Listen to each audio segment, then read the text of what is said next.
Oi, eu sou o Matheus Marcolino e seja muito bem-vindo ao Resumo News, o podcast de notícias do Resumo Eterno. Nesse podcast eu comento as notícias mais legais de passar pra vocês no dia de hoje, dia 4 de agosto de 2020. Vamos lá! A primeira e principal notícia de hoje é do G1. Especialistas avaliam explosão em Beirute. Onda de choque e calor é nítida. Bom, vamos lá iniciar o Resumo News desta terça-feira, dia 4 de agosto de 2020. Uma matéria assinada pela Tariane Stochero. Desculpa aí, Tariane, se você estiver escutando. Tariane, eu não sei pronunciar. Peço perdão. Enfim, as causas, eu não sei se vocês repararam, né? Mas enfim, só pra contextualizar vocês, rodou aí nas redes sociais um vídeo de uma explosão gigantesca, parece até efeito especial de filme, que aconteceu em Beirute, no Líbano, nessa terça-feira. Essas causas dessa imensa explosão, que deve estar rodando vídeo no Zap, no Twitter, tá em todo lugar, as causas dessa explosão ainda são desconhecidas, mas o tamanho e, assim, uma onda de choque poderosa, né, foi abalando tudo que tava perto, lançou, tipo, essa onda de choque pegou, tipo, quilômetros perto da explosão, né, e acabou chamando a atenção de especialistas que foram ouvidos pelo G1. As imagens divulgadas, elas mostram uma nuvem de fumaça em um galpão, próximo ao porto lá de Beirute, sendo, aí depois rolou, tipo, alguns pipoco e tal, e uns flashes de luzes, uns barulhinhos localizados e tal, e aí depois dá, tipo, uma detonação, é como se alguém tivesse apertado um botão e boom, né, aí formou, tipo, um cogumelo gigante. Eu não sei se vocês também conseguem visualizar isso, se você ainda não viu o vídeo, mas aquele cogumelo gigante, aquela fumaça que sobe e forma tipo uma cabecinha em cima, é meio engraçado. Enfim, não é engraçada a situação, mas o cogumelo sim. Enfim, esse cogumelo gigante de calor provocou a destruição de alguns imóveis perto, né? Tem prédios e tal. Os vídeos da explosão também mostram tipo um efeito varredura, que é devastando toda a área atingida pela explosão, destruição de prédios em larga escala, por quilômetro de distância, né? E pessoas foram jogadas ao mar e carros virados de ponta cabeça.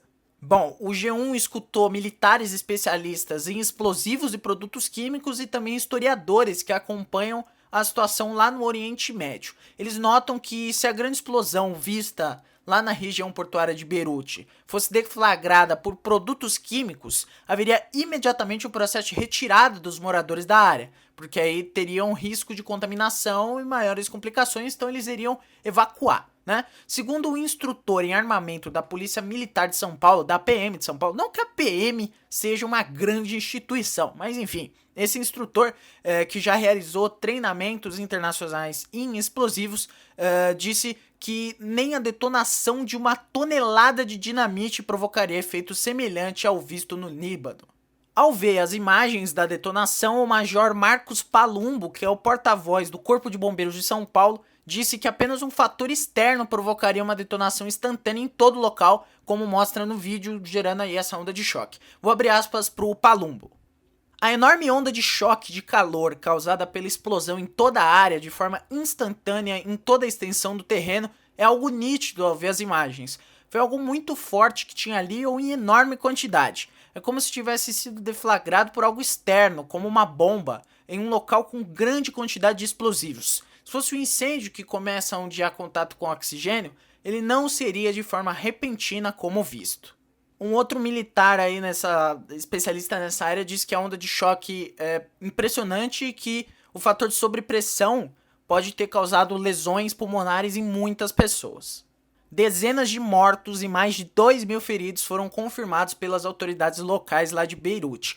Parte foi levada para os hospitais, mas ainda há muita gente presa em escombros dentro das casas. Barcos estão resgatando pessoas que foram jogadas ao mar. Para o especialista em Oriente Médio, o Gunter Rudzit, a retirada da população e o isolamento do local seria a consequência lógica se a explosão tivesse sido provocada por um acidente. Por isso, ele, que é coordenador do Núcleo de Estudos e Negócios em Oriente Médio da ESPM, a Escola Superior de Propaganda e Marketing, ele entende que, por enquanto, não se pode excluir a possibilidade de que a detonação tenha derivado de alguma forma de ataque aéreo pontual. Por exemplo, a um depósito de armas do Hezbollah. Até o momento não há informações oficiais nesse sentido. Abrindo aspas para o professor, até onde eu saiba, produtos químicos não causam uma explosão como aquela. E se fosse algo perigoso, seria necessário retirar a população da região, devido ao risco de maiores explosões posteriores ou de contaminação decorrente de algo,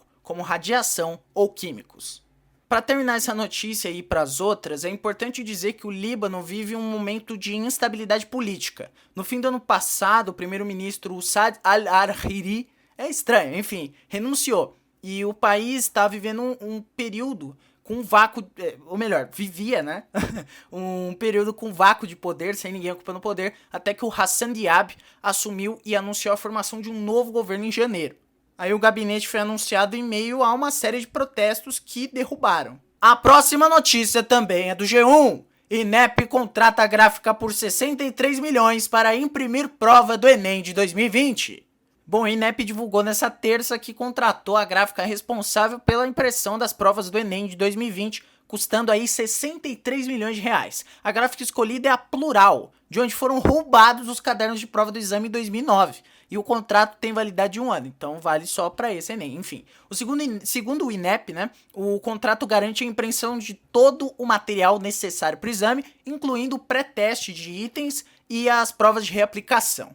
Ao todo, 5,8 milhões de candidatos estão inscritos nessa edição. Lembrando que o Enem de 2020 vai ser realizado em janeiro e em fevereiro de 2021. Caso você não lembre, vou te relembrar. As provas impressas vão acontecer no dia 17 e dia 24 de janeiro para 5,7 milhões de inscritos. A prova digital vai rolar no dia 31 e no dia 7 de fevereiro. 31 de janeiro, 7 de fevereiro, para 96 mil inscritos. A reaplicação no dia 24 e 25 de fevereiro e os resultados a partir de 29 de março. E é engraçado como tudo o que acontece no Brasil tem sempre alguma coisa obscura acontecendo por trás, porque... por que recontratam uma empresa que deu problema em 2009, né? Teve que ter uma reaplicação em 2009 porque roubaram as provas, né? Então, por quê? A próxima notícia também é do G1. Bolsonaro veta a indenização de 50 mil reais para profissionais de saúde incapacitados por coronavírus. É isso mesmo que você escutou. O presidente Jair Bolsonaro vetou integralmente o projeto de lei que previa 50 mil reais para os trabalhadores de saúde incapacitados pela Covid-19. Ele informou ter decidido pelo veto por, abre aspas, contrariedade ao interesse público e inconstitucionalidade, fecha aspas, porque prevê, abre aspas, benefício indenizatório para agentes públicos e criando despesa continuada em período de calamidade, nos quais tais medidas serão vedadas. Fecha aspas. Bom, aí o Congresso vai analisar o veto e vai decidir se mantém o veto ou derruba o veto. Eu acho que o Congresso vai derrubar o veto, mas enfim, o projeto tinha sido analisado pela última vez pelas câmaras dos deputados e foi aprovado no dia 14 de julho, faz quase um mês, depois de algumas mudanças feitas pelo Senado. Pelo projeto, teriam direito à indenização profissionais que, atuando no combate à pandemia, se infectaram com o novo vírus e ficaram aí permanentemente incapacitados. Lembrando que esse projeto havia sido aprovado pelos deputados em maio, mas quando passou pelo Senado em junho, ele sofreu algumas modificações, por isso precisou de uma nova análise na Câmara.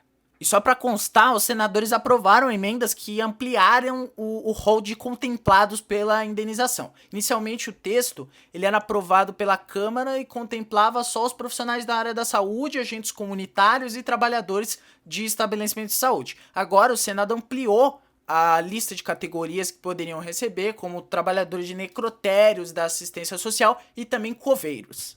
Bom, as duas rapidinhas de hoje, a primeira é que é cultura pop, pra você ligado na saga Crepúsculo. No Sol da Meia-Noite, que é o novo livro da saga Crepúsculo, foi lançado nessa terça-feira. O livro reconstitui a história da série pela perspectiva do Edward. O Edward, o novo Batman, né? Enfim, depois de uma década da publicação do primeiro livro, aí saiu um novo livro, que é O Sol da Meia-Noite. Engraçado, eu lembrei disso aqui, né, que o ator que faz o Edward, ele fica muito bravo com a autora dos livros, porque, tipo, ele não quer mais ser Edward, e ela fica publicando um livro novo, enfim, é meio estranho, né? E a outra rapidinha de que mais um membro do governo Bolsonaro está com coronavírus. O ministro da Secretaria-Geral, o Jorge Oliveira, é o 8º a ser diagnosticado aí com a Covid-19. O Jorge Oliveira informou numa rede social que o teste dele deu positivo e que ele fará isolamento social cumprindo a agenda de forma remota. Ele ainda disse que apresenta sintomas leves. Para você agora a lista em ordem alfabética dos ministros do governo Bolsonaro que pegaram o coronavírus, além do Jorge Oliveira. O Augusto Heleno, da Segurança Institucional, o Bento Albuquerque, das Minas e Energia, o Marcos Pontes, da Ciência e Tecnologia, o Milton Ribeiro, da Educação, o Onyx Lorenzoni, da Cidadania, o Wagner Rosário, da Controladoria Geral da União e o Walter Souza Braga Neto, da Casa Civil. Então é isso, muito obrigado a você que acompanhou o episódio até aqui. Se você gostou, manda pros seus amigos aí. Se inscreve se você estiver escutando no YouTube. Se você estiver escutando algum dos milhares de agregadores de podcast aí ao redor do mundo, assina o feed para não perder os próximos episódios. Também não esquece de acompanhar o feed do outro podcast da família Resumetec Podcasts, ou República dos Bananas. E também acompanhe o outro podcast que eu faço, que é o Vanguard Entrevista. Pesquisa aí, Vanguard Entrevista, tá lá. Entrevistas com artistas, com membros da cultura brasileira, muito legal, recomendo a você. É isso, eu vou ficando por aqui, amanhã você me escuta um pouquinho mais. Tchau!